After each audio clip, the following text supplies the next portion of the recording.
Hello and welcome to our YouTube channel JKSB smart academy. हम आपके लिए लेके आए हैं एक इम्पॉर्टेंट वीडियो जिसमें हम एनालिसिस ऑफ क्वेश्चन पेपर जो JKP कांस्टेबल का पेपर था उसकी एनालिसिस करेंगे and on the basis of that analysis हम एक्सपेक्टेड कट ऑफ फाइनलाइज करेंगे कि क्या कट ऑफ हो सकता है JKP कांस्टेबल पेपर में। ठीक है, तो let's come to the video. Let's not waste your time, आपका टाइम ज़ाया नहीं करते हैं। हम थोड़ी एनालिसिस करेंगे। पहले दौड़ाएंगे नज़र इंग्लिश पोर्शन पे। इंग्लिश में जो टोटल नंबर ऑफ क्वेश्चंस थे वो थे 25। ठीक है, तो अगर आप देखोगे आउट ऑफ 25 9 to 10 क्वेश्चंस ऐसे थे, 9 से 10 क्वेश्चंस ऐसे थे जिनकी डिफिकल्टी लेवल बहुत ज़्यादा थी। ठीक है, जैसे कि क्वेश्चंस थे जो आइडियम्स दिए गए थे उनकी जो मीनिंग थी वो डिफिकल्टी थे बहुत ज़्यादा। इसके अलावा कुछ एंटोनिम सिनोनिम क्वेश्चंस थे, उनकी डिफिकल्टी लेवल भी बहुत ज़्यादा थी। As it was not expected to be that tough, इतना टफ हमें पता नहीं था कि इतना टफ हो सकते हैं वो क्वेश्चंस, लेकिन बहुत ही टफ थे वो क्वेश्चंस। और मुझे लगता है 9 से 10 क्वेश्चन ऐसे हैं इंग्लिश पोर्शन में जिनकी डिफिकल्टी लेवल बहुत ज़्यादा थी। और as compare to what we are expecting, जो इंग्लिश पोर्शन में हमें एक्सपेक्टेशन होती है कि ये स्कोरिंग सब्जेक्ट है, मोस्ट ऑफ द टाइम्स जो एग्जाम देते हैं बच्चे इसमें बहुत ज़्यादा स्कोर करते हैं, लेकिन इसकी लगभग almost 40% of question 40% of question जो थी वो उनकी लेवल बहुत ज़्यादा डिफिकल्टी थी। तो हम बढ़ते हैं आगे। अगर हम जीके वर्ल्ड और जम्मू एंड कश्मीर की बात करें, moderate as compare to English portion it was moderate. कहीं कहीं पे टफ कोई क्वेश्चन था लेकिन इतना भी टफ नहीं था, लेकिन बहुत सारे ऐसे क्वेश्चन थे जो बिल्कुल मॉडरेट थे और एक्सपेक्टेड थे, जैसे कि first in the world, first in India, first in Jammu and Kashmir. तो ऐसे कुछ क्वेश्चंस थे जो बहुत ज़्यादा एक्सपेक्ट कर रहे थे हम। और इसमें जो बाकी क्वेश्चंस भी थे, चाहे वो हिस्ट्री के थे questions, history of Jammu and Kashmir के थे, उनकी लेवल भी डिफिकल्टी लेवल भी ज़्यादा नहीं थी। लेकिन 7 से 8 क्वेश्चंस ऐसे थे आउट ऑफ, अगर आप देखोगे आउट ऑफ 35 टोटल क्वेश्चन जो थे इसमें Jammu and Kashmir general knowledge and world में, टोटल 35 में से 7 से 8 क्वेश्चंस ऐसे थे जिन जो करंट अफेयर से रिलेटेड थे या जो टिपिकल नॉलेज थे, टिपिकल। तो उनकी डिफिकल्टी लेवल थोड़ी ज़्यादा थी और बाकी जितने भी क्वेश्चंस हैं वो बिल्कुल मॉडरेट थे या इजी थे। इसके बाद अगर हम रीजनिंग और एप्टीट्यूड पोर्शन पे आएंगे, बच्चे इस वाले पोर्शन में एक चीज़ होता है कि टाइम कंज्यूमिंग है ये पोर्शन। इसमें टोटल नंबर ऑफ क्वेश्चंस पूछे गए थे वो 25 थे। ठीक है, तो एक तो ये टाइम कंज्यूमिंग है और कुछ क्वेश्चंस की डिफिकल्टी लेवल भी अच्छी खासी थी। हाँ, अगर हम रीजनिंग पोर्शन पे नजर दौड़ाएंगे, रीजनिंग पोर्शन के क्वेश्चंस बहुत आसान थे, लेकिन जो एप्टीट्यूड के क्वेश्चंस थे उनकी डिफिकल्टी लेवल अच्छी थी। ठीक है, तो क्योंकि ये 12th बेस्ड एग्जाम है, अगर 12th बेस्ड एग्जाम की तरफ ध्यान, मतलब उस चीज के को हम ध्यान में रखेंगे, तो 10 से 11 क्वेश्चंस ऐसे थे जिनकी डिफिकल्टी लेवल हम नहीं कह सकते कि बहुत ज्यादा डिफिकल्ट थे, लेकिन हाँ, जो बच्चे अपियर हो रहे थे इसमें 12th ग्रेड के बच्चे हो रहे थे अपियर, या ग्रेजुएट बच्चे हो रहे थे, और most of them they were novice, पहली बार एग्जाम में अपियर हो। तो मुझे लगता है 10 से 11 क्वेश्चन ऐसे थे जिनकी डिफिकल्टी लेवल उतनी ज्यादा नहीं थी, टाइम कंज्यूमिंग थे वो, उन पे सोचना था, उन पे फोकस बहुत ज्यादा करने की जरूरत थी, या उनको मैथमेटिकल ऑपरेशन जो बहुत ज्यादा करने थे। We are expecting basic questions, लेकिन ऐसा नहीं हुआ। कुछ question linear equation two variable, मतलब उसमें तो टाइम लगता है, इक्वेशन बनानी पड़ती है। कुछ क्वेश्चंस ऐसे थे मतलब जिनमें LCM SCF के क्वेश्चंस भी ऐसे थे जिनमें बहुत ज्यादा टाइम लग सकता था। ठीक है, तो इसमें 10 से 11 क्वेश्चन ऐसे जो बिल्कुल टफ थे।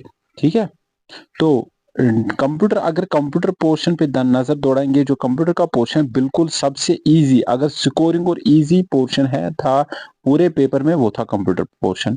ठीक है, इसमें अगर हम नजर दौड़ाएंगे तो 15 में से 15 के 15 क्वेश्चन बहुत ही मॉडरेट थे, बहुत ही इजी थे, एक्सपेक्टेड थे। और मुझे लगता है जिसने भी प्रिपरेशन की होगी अच्छे से तो उसको ऑलमोस्ट मुझे लगता है 15 आउट ऑफ 15 तो बहुत सारों का आए होंगे कंप्यूटर पोर्शन में, at least more than 10, at least more than 10। तो अब हम if will count the number of questions, कितने क्वेश्चन, लगभग 30 questions out of the whole paper. जो पूरा पेपर था, पूरा जो 100 क्वेश्चंस का ये पेपर था, उसमें 30 questions as per our analysis, अगर हम एनालिसिस के हिसाब से देखेंगे तो 30 क्वेश्चंस ऐसे थे जिनकी डिफिकल्टी लेवल या तो मॉडरेट थी या बहुत ज्यादा टफ थी। तो उन 30 को अगर हम घटाएंगे तो 100 में से 30 अगर माइनस करेंगे तो उसमें रह जाता है क्या, 30 अगर हम माइनस करेंगे तो 70, 100 में से 70, ठीक है, 100 में से 70 ऐसे क्वेश्चन थे जो स्कोरिंग थे, और most of the students would have attempted 70। मतलब अगर हम एवरेज की बात करें तो वी आर एक्सपेक्टिंग, क्योंकि ये मैंने बोला कि 12th बेस्ड एग्जाम है, तो 70 के अराउंड एक्सपेक्टेड कट ऑफ है, और ऊपर से इनको फिजिकल भी देना है तो 70 के आसपास कट ऑफ होगा। तो let's come to the cut off. हम इस कट ऑफ पे देखेंगे कट ऑफ क्या हो सकता है, एक्सपेक्टेड कट ऑफ क्या हो सकता है। तो जो हमने एनालिसिस की, उस एनालिसिस के हिसाब से अगर हम देखेंगे तो कट ऑफ लेवल, अगर हम देखेंगे कट ऑफ ओपन मेरिट का जैसे मैंने बोला अभी 70 के आसपास होगा। 65, क्योंकि ये नेगेटिव मार्किंग थी तो प्लस माइनस हो सकता है। 65 यानी 60 ओपन मेरिट में 65 से ऊपर ऊपर होगा। 65 प्लस माइनस, माइनस भी हो सकता है लेकिन मोस्ट ऑफ मुझे लगता है प्लस ही होगा। 65 प्लस माइनस इसके आसपास रहेगा स्कोर। और अगर हम आरबीआई की बात करेंगे तो 61 प्लस माइनस, ST1 की बात करेंगे 53 प्लस माइनस 2, इसी तरह ST2 की बात करें 50 प्लस माइनस 2, SC की बात करें तो 55 प्लस माइनस 2, EWS की बात करें 56 प्लस माइनस 2, और SPOs की बात करें तो 35 प्लस माइनस 2।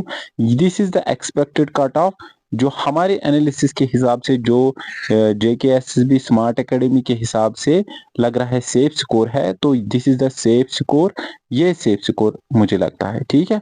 अब बहुत सारे बच्चे ऐसे भी होंगे जिनका इसके अराउंड स्कोर नहीं होगा, तो मैं आपको बताता चलूं, this is not the end of the world. ये मतलब खातिमा नहीं है, this might be the beginning, ठीक है। बहुत मतलब ऐसा भी होता है कि कहीं कहीं पे कोई स्टूडेंट ऐसा होगा जिसका फर्स्ट टाइम अपीयरेंस होगा, तो होप नहीं हारनी है, take it as a beginning. तो आगे पढ़ाई करो, और भी पोस्ट्स निकले हैं जिन्होंने ग्रेजुएशन की है, जैसे कि सबको पता है सब इंस्पेक्टर के पोस्ट भी निकले हैं।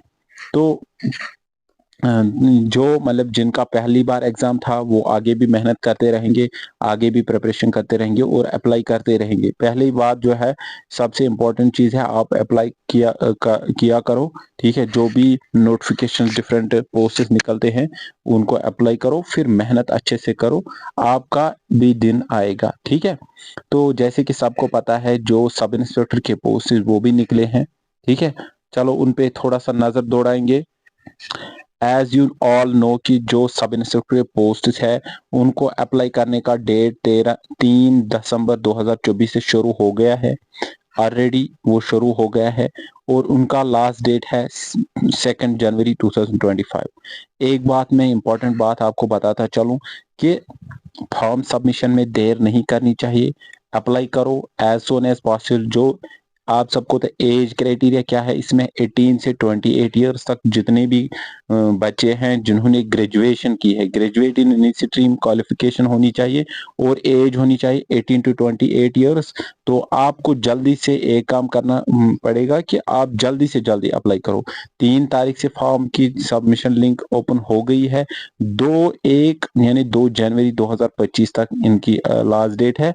तो अगर आप हमारे टेलीग्राम चैनल, या जो हमारे टेलीग्राम चैनल है, तो या आप व्हाट्सएप नंबर इसकी डिस्क्रिप्शन में मैं लिंक रखूंगा, वहां से भी आप अप्लाई कर सकते हो।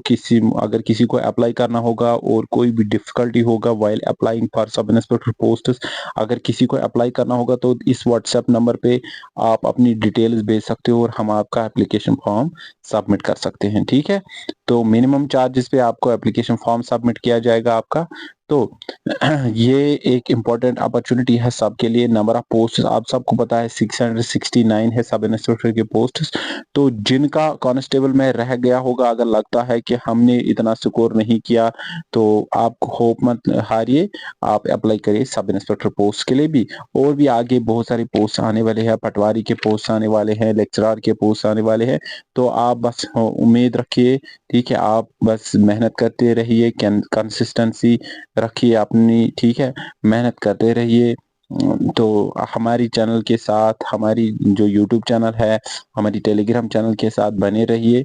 तो हम आपके लिए पढ़ाने के वीडियोस भी बनाएंगे, आपको गाइड करते रहेंगे बार बार, और इसके अलावा जितनी भी इंफॉर्मेशन होगी वो आपके सामने लाते रहेंगे। Thank you, you must have, I hope कि आपको हमारी वीडियो पसंद आई होगी। अगर पसंद आई है, वीडियो को लाइक करो, उसके अलावा चैनल को सब्सक्राइब करो, और नोटिफिकेशन जो बेल आइकन को भी प्रेस करो, ताकि आपको जितने भी वीडियोस हम आगे बनाएंगे उसकी नोटिफिकेशन आपको आती रहेगी। Thank you very much. अस्सलाम वालेकुम।